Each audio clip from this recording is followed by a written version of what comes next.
बोललेला आहे. जागी झाली सीता गोरटे रावण कपटी की हे कपटे उसावया गुण गोष्टी मंचकाने ते अतिगुप्ता. त्या ठिकाणी ती मंदगरी झोपलेली आहे.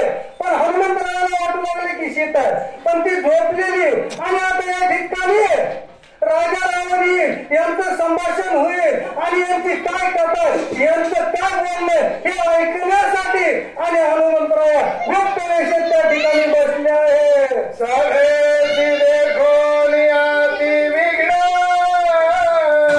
त्याचे करावया शांती विधान रावण करू गेला हवन हाती उद्विग्न झाला. आणि मग त्या ठिकाणी जे हनुमंतरायामध्ये त्याच्या सभेमध्ये त्याच्या लंकेमध्ये विघ्न आणलेलं होतं ते विघ्नाचा नाश करायचा. सर्व त्या ठिकाणी असलेलं संकट दूर करायचं आणि त्याच्यामध्ये तो रावण आणि संतुष्ट झालेली चिंता करू लागला. सभेचा ठेवता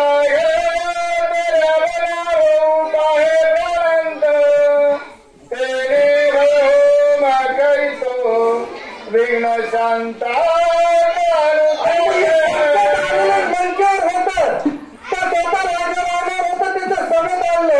मग याचं संकट दूर करायचं. मग याच्यासाठी तो राजा रावण आणि होम करून करणार आहे.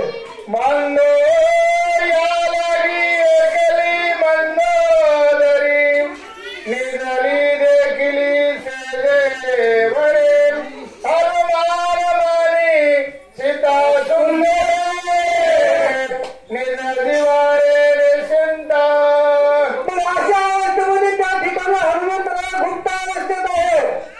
पण त्या ठिकाणी मंचकावर मंदोदरी झोपलेली होती. त्या ठिकाणी हनुमंतराव हीच माझी सीता सुंदरी आहे हीच माझी माता आहे म्हणून आणि त्या ठिकाणी गुप्त वेशात राहिले आहे. मंदोदरी